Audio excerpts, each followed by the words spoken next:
Hello students, myself Poonam from NSC Computer Center, Shivani. तो आज हम स्टार्ट करने जा रहे हैं entity class second chapter. First chapter हमारा हो चुका है बाल विकास। सेकंड चैप्टर आज हम स्टार्ट करने जा रहे हैं। जिसको जो भी डाउट हो वो मुझे पूछ सकता है, ठीक है। आप मैसेज और कॉल के द्वारा भी मुझे पूछ सकते हो। और साथ में जिसके पास में बुक नहीं है वो हमारे एनएसी एकेडमी ऐप के ऊपर जाकर उस ई बुक को डाउनलोड कर सकता है और अपनी स्टडी को कंटिन्यू कर सकते हैं, ठीक है। तो आज हम जानने जा रहे हैं कि सामाजिकरण प्रक्रिया होती क्या है। सामाजिकरण प्रक्रिया वो चीजें होती है बच्चों, देखिए अगर हम समाज में नहीं रहेंगे तो हमें समाज के बारे में कुछ नहीं पता होगा। सामाजिकरण प्रक्रिया जो होती है वो क्या है, इसकी परंपराओं को सीखना, उसके आदर्शों को सीखना, उसकी जो भावनाएं हैं उनको समझना और जो उनकी जो संस्कृति चल रही है उनका पालन करना, ये सब चीजें क्या है आपके सामाजिकरण प्रक्रिया के अंतर्गत आती है। अब देखिए इसके अंदर जो ड्राइवर है इसने इसको प्रभावित किया। सामाजिकरण वह प्रक्रिया है जिसके द्वारा व्यक्ति अपने सामाजिक पर्यावरण के साथ अनुकूलन करता है और इस प्रकार उस समाज का मान्य सहयोगी व कुशल सदस्य बनता है। ग्रीन के अनुसार क्या बोलता है, सामाजिकरण वह प्रक्रिया है जिसके द्वारा बालक सांस्कृतिक विशेषताएं, आत्म गौरव और व्यक्तित्व को प्राप्त करता है। और जो हैविक हर्स्ट एवं न्यूगार्टन के अनुसार क्या है, सामाजिकरण वह प्रक्रिया जिसके माध्यम से बालक अपने समाज के स्वीकृत ढंगों को सीखता है तथा इन ढंगों पर अपने व्यक्तित्व का अंग बना लेता है। देखिए हमारी जैसी बोली है वो हमारे माँ बाप की भी तो है, ठीक है। अगर कोई बच्चा है वो राजस्थान से है तो वो राजस्थानी बोलेगा, कोई बांग्लादेशी है तो वो बांग्ला ही बोलेगा, ठीक है। अगर हरियाणवी है तो वो हरियाणवी ही बोलेगा। तो इन सब चीजों का क्या है, इन सब चीजों से हम क्या सीख रहे हैं, ये भी एक सामाजिकरण का एक अभिप्राय है, ये भी एक उसी का प्रकार कहलाता है। जितना हम समाज से सीखते हैं वही चीजें हमारे सामाजिकरण प्रक्रिया के अंतर्गत आती है। इसके बाद में अभिकरण पूछे गए हैं जो सामाजिकरण के, वो क्या है, परिवार, विद्यालय, पड़ोस, सगे संबंधी और जाति। देखिए जैसा हमारा परिवार होगा हम वैसे ही शिक्षा प्राप्त करेंगे। और विद्यालय जो कि मेन चीज है, स्कूल से बच्चा सब कुछ सीखता है। मेन चीज यही होती है कि आपका टीचर अच्छा होना चाहिए। अगर आपका टीचर अच्छा है, आपको अच्छे तरीके से समझा रहे हैं, आप उसकी बातें मान रहे हो, ठीक है, तो वो चीजें भी आपके लिए एक सामाजिकरण प्रक्रिया का अंग बन जाती है, ठीक है। इसके बाद में देखिए इसने जो फर्स्ट है परिवार के बारे में बताया। बालक के सामाजिकरण का सबसे प्रमुख और सबसे महत्वपूर्ण कारक परिवार है। जो किम्बल यंग है उसने क्या है एक मत दिया है अपना, समाज में सामाजिकरण के विभिन्न साधनों में परिवार सबसे अधिक महत्वपूर्ण है। बालक का जन्म है पालन पोषण परिवार में होता है। परिवार से ही वह खाना पीना, उठना बैठना, चलना फिरना, वस्त्र पहनना, पूजा पाठ आदि करना, जो ये कार्य है वो क्या है परिवार से ही सीखता है। परिवार में ही उसे सामाजिक नियमों का प्रारंभिक व व्यवहारिक ज्ञान देते हैं। जो माता पिता है, भाई बहन है, दादा दादी है, चाचा चाची आदि परिवार के जो सदस्य होते हैं उसे उचित व अनुचित, वांछनीय अवांछनीय का ज्ञान बताते हैं, ठीक है। अच्छा क्या है, माड़ा क्या है, वो सब चीजें हमें परिवार से सीखने को मिलती है। चाचा कौन है, चाची कौन है, ताया कौन है, ताई कौन है, ये सब चीजें भी हमें हमें परिवार में रह के ही पता लगती है। अब क्या है विद्यालय। विद्यालय के बाद विद्यालय का जो परिवार के बाद में क्या है विद्यालय दूसरा महत्वपूर्ण अभिकरण है। परिवार में सीखे गए व्यवहार का परिमार्जन विद्यालय में अध्यापकों द्वारा किया जाता है। विद्यालयों में मनाए जाने वाले उत्सवों, सांस्कृतिक कार्यक्रमों, खेलकूद, विभिन्न प्रतियोगिताओं, पत्र पठन, पर्यटन जो कि घूमने जाते हैं आदि द्वारा अध्यापक बालक को सामाजिकरण में सहयोग प्रदान कर सकता है। विद्यालय का वातावरण प्रेम, सहयोग, सद्भावना, परंपरा से पूर्ण अनुशासित होना चाहिए। जो बच्चा वहां पे पढ़ रहा है उस बच्चे को ये चीजें पता होनी चाहिए कि आप कहाँ पे पढ़ रहे हो, उसका रूल्स क्या है, टाइम पे आना है, टाइम पे जाना है, आपकी ये यूनिफॉर्म है, इसको प्रॉपर तरीके से पहनना है, ठीक है। तो वो सब चीजें भी उसके लिए क्या है सामाजिकरण की प्रक्रिया हो जाती है। फिर है पड़ोस और सगे संबंधी। बालक अपने जो साथी बालक होते हैं उनसे बहुत कुछ सीखता है। वह अपने साथी बालकों के साथ खेलता है, लड़ता है, झगड़ता है, सहयोग करता है, ये उसके सामाजिकरण में सहयोग देते हैं। ठीक है। सगे संबंधी अच्छे व सुसंस्कृत होने चाहिए तथा बालकों का समाजीकरण उचित रूप से तीव्र गति से हो सके। जो आपके सगे संबंधी है, जो आपके फ्रेंड्स हैं, वो आपके क्या है, अच्छे होने चाहिए। अगर संगति अच्छी है तो मान लीजिए आपका भविष्य भी अच्छा है।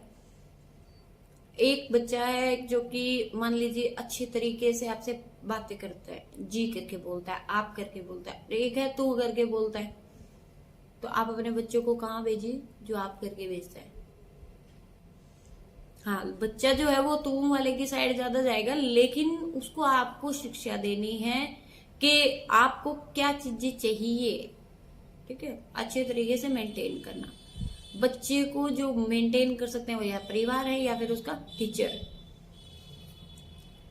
जाति, प्रत्येक जाति में प्रचलित अपनी रीतियां, परंपराएं, मूल्य तथा आदर्श होते हैं। बालक इन्हें अपनाता है, वह उसका सामाजिकरण होता है। सामाजिकरण मेन चीज वही आ रही है कि आप जो चीजें बचपन से लेकर लास्ट तक सीखते हो ना, वो सब चीजें आपके सामाजिकरण में आ जाती है, ठीक है। भाषा एवं विचार, शिशुअवस्था में भाषा विकास। देखिए इसमें इन्होंने बताया कि जन्म के समय शिशु रुदन करता है, रोता है। उसे इस समय ना तो स्वरों का ज्ञान होता है, न ही व्यंजनों का, व मात्राओं का तो बिल्कुल भी नहीं होता, लेकिन एक ही ध्वनि निकालता है वो, ठीक है। उसे इस समय न तो स्वरों का ज्ञान होता है, न ही व्यंजनों का, लेकिन एक ध्वनि निकालता है। और 10 माह की आयु तक वह पहला शब्द बोलता है, 10 महीने के बाद, जिसे बार बार दोहराता है। 12 महीने के बाद भी वह स्पष्ट नहीं बोल पाता। मेगार्थी कहते हैं कि 18 माह के बालक की भाषा 26% समझ में आती है। भाषा विकास के क्रम का परिणाम अनुमानित इस प्रकार है। जन्म से 8 मास 0 शब्द, 10 से 1 वर्ष तक वो 1 से 2 या 3 वर्ड बोल पाता है। हाँ जी, तो बाल्यावस्था में जो भाषा विकास है वो किस तरीके से है। 4 वर्ष की आयु में 5600 वर्ड बोल सकता है, 5 वर्ष की आयु में 9600 वर्ड बोल सकता है, और 6 वर्ष की आयु में 14700 वर्ड बोल सकता है। और 7 साल की आयु में वो क्या 21200 वर्ड तक याद कर सकता है। 8 वर्ष की आयु में 26309, 10 वर्ष की आयु में 34300। तो ये उसके वर्ड की काउंटिंग है जो कि आपको याद करनी है। और किशोरावस्था में भाषा का विकास है वो क्या है। किशोर अवस्था में किशोर का शब्दकोश विस्तृत होता है। इस आयु में उच्चारण के प्रति भी वे सचेत हो जाते हैं। व्याकरण दोष करता है, प्रवाह आ जाता है। कल्पना शक्ति व चिंतन शक्ति का प्रभाव भाषा विकास पर स्पष्ट दिखाई देता है। भावुकत्व का मिश्रण होने से भाव सौंदर्य पर फुटित होता है। भाषा विकास के कुछ चरण भी हैं, ये चरण आप पढ़ सकते हैं, जैसे कि रोना, ठीक है, उसकी जो ध्वनियां होती है, बलबलाना होता है, हाव भाव होते हैं, संवेगिक अभिव्यक्ति होती है, ठीक है। उत्तर जो भाषा विकास दूसरों की भाषा को समझना हो जाता है, शब्दों के वाक्यों में संगठन हो जाता है। भाषा विकास का स्वामित्व, शब्दावली का निर्माण करना, उच्चारण, ठीक है, ये सब चीजें उसके क्या है, उत्तर भाषा का विकास है। जो उत्तर देना चाहता है वो सब चीजें सीखता कहाँ है, वो आपसे ही तो सीखता है। आप जैसे आ करते हो तो वैसे भी वो आ करेगा, ठीक है। तो अब इसके अंदर क्या है, कारक दिए गए हैं। स्वास्थ्य, बुद्धि, यौन भिन्नता, सामाजिक आर्थिक स्तर, परिवार का आकार, जन्मकरण, माता पिता द्वारा प्रेरणा। देखिए स्वास्थ्य क्या है, यदि बालक प्रथम के वर्षों में बीमारी से ग्रसित होता है तो भाषा विकास अवरुद्ध रहता है। और बुद्धि क्या है, बुद्धि स्तर ऊंचा हो या भाषा हो तो भाषा विकास तेजी से होता है। कम बुद्धि होने पर कम शब्दावली, गलत उच्चारण पाए जाते हैं। यौन भिन्नता, लड़कियों में लड़कों की अपेक्षा भाषा विकास श्रेष्ठ होता है, वे लंबे समय त्रुटि रहित बोलती है। और जो सामाजिक आर्थिक स्तर है, उच्च सामाजिक आर्थिक स्तर वाले परिवार के बालक निम्न सामाजिक आर्थिक स्तर वाले परिवारों के बालकों से अधिक लंबे वाक्यों का प्रयोग करते हैं। उन्हें शब्दावली भी अच्छी होती है। परिवार का जो आकार होता है उसके बेस पे एक बच्चा होने पर माता पिता के विशेष प्रशिक्षण देने का कारण भाषा विकास तेजी से होता है। 2 से 3 बच्चों पर ध्यान न दे पाने के कारण विकास मंदित हो जाता है। जिस घर में एक बच्चा होता है ना, उससे माँ बाप बहुत ज्यादा बातें करते हैं, ठीक है, उसके कारण भी उसका भाषा विकास क्या है, अच्छा रहता है। 2-3 होंगे तो दोनों तीनों से तो बात कर नहीं सकते, वो थोड़ी थोड़ी बातें करेंगे, तो उससे क्या उनका भाषा का विकास है वो कम रहता है। अब जन्म कर्म का भी प्रभाव पड़ता है। माता पिता पहले बच्चे पर दूसरे तीसरे जन्म करने वाले बच्चों की अपेक्षा अधिक समय वे ध्यान देते हैं, अतः उसका भाषा विकास तेजी से होता है। ठीक है। माता पिता द्वारा प्रेरणा, जिन बालकों को माता पिता द्वारा शब्द सुनने को, बोलने को, लिखने व पढ़ने के लिए अधिक प्रेरणा मिलती है, उनमें भाषा विकास तेजी से होता है। जो बच्चे जिन माँ बाप को मतलब बोलना वगैरह कम पसंद होता है, उनको भी इस चीज को अपनी लाइफ में अपनाना पड़ेगा। क्यों? क्योंकि अगर माँ बाप बच्चे के साथ नहीं बोलेंगे, खेलेंगे नहीं, कूदेंगे नहीं, ठीक है, उनके साथ थोड़ा वो टाइम स्पेंड नहीं करेंगे, तो क्या होगा? यही होगा कि बच्चा ना तो बोल पाएगा, ना ही वो कुछ समझ पाएगा। आगे आगे जैसे जैसे वो, देखिए जो बच्चा होता है ना, उसके छोटे से ही विकास होना स्टार्ट हो जाता है।